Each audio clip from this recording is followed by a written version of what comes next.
40 éven át én voltam életem történetének a főszereplője. Mindig határozott voltam, irányító, kezdeményező. Hamar felépítettem egy olyan képet, egy olyan világot, amiben megpróbáltam meghatározni, hogy milyen legyek ahhoz, mit kell tennem ahhoz egyáltalán, hogy minél könnyedebben be tudjam zsebelni másoknak az elismerését, meg a dicséretét. Kifelé azt látták, hogy egy elég szorgalmas, mosolygós, együttműködő lány vagyok, miközben belül óriási feszültség volt bennem, gyermekként is, meg már felnőttként is. Tulajdonképpen semmi más nem tettem, mint falakat emeltem magam köré, meghatároztam, hogy milyen legyek. Az értékemet abban láttam, hogy ki hogyan reagál rá. Azt lehet mondani, hogy állandóan hazugságban voltam, mert küzdöttem a pillanatnyi örömökért, de ebből senki semmit nem vett észre rajtam. És eközben pedig 14 évesen lekonfirmáltam, ifibe jártam, de valójában szívemet abszolút nem nyitottam meg Isten előtt. Így teltek az éveim, azt lehet mondani, egy önmenedzselő életet éltem, amelyben a önbecsülésem, az önértékelésem hihetetlen mélységeket élt meg. És többször jutottam el arra a pontra, amikor azt gondoltam magamról, hogy jobb, hogyha inkább meghalok. Valójában ezt a bizonyos főszerepet már 2 szereposztásban játszottam, egyszerre voltam vádló és vádlott, és állandóan minden egyes ítélet arról szólt, hogy nem érdemlem meg, hogy éljek, jobb nekem egyedül, és jobb, hogyha boldogtalan vagyok, magányos. Eközben teltek az évek, és a mottom nem változott, én már csak tudom, mi a jó nekem.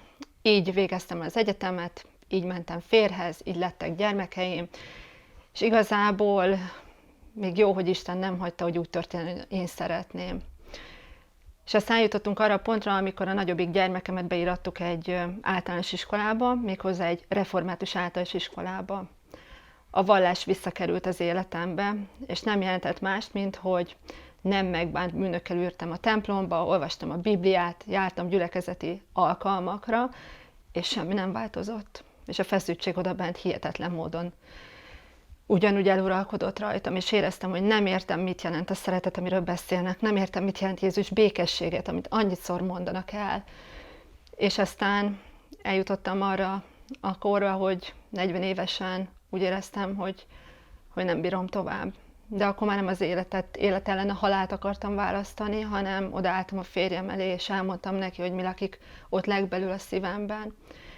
És innentől kezdve események sorozata követte egymást, és volt egy nagyon komoly beszélgetésem a barátnőmmel, aki azt mondta, hogy semmi más nem csinálsz, mint öncélúan, ugyanúgy magad uralod a szívedet. Az identitásod abban áll, hogy jó, vallásos akarsz lenni. És akkor döbbentem rá, de jó, hogy senki nem kérdezte meg addig, hogy hogyan tértem meg, vagy hogy ki nekem Jézus. És akkor feladtam. Azt mondtam Istennek, hogy rombolja le a falakat, amiket emeltem magam köré. Úgy éreztem, hogy nem akarok így élni tovább. Nem akarok hazudni a férjemnek, a környezetemnek, a családomnak. És akkor ott találtam magam Krisztus keresztje alatt. És megértettem, hogy az élet nem az enyém. Hogy nem dönthetek magam felett, nem választhatom a halált. Hogy az értékem nem abban áll, hogy ki hogyan reagál rám. Hogy én milyen szabályokat hozok. És tulajdonképpen Isten abból a börtönből szabadított ki, amit én magamnak teremtettem. És megélhettem azt, hogy van szabadság. Hogy ebben a szabadságban én nem egyedül vagyok, hanem testvérek vannak mellettem. Hogy ebben a szabadságban valaki buzdít, valaki bátorít, valaki segít, és valaki megfed. És én ezt a szabadságot szeretném hirdetni mindenkinek.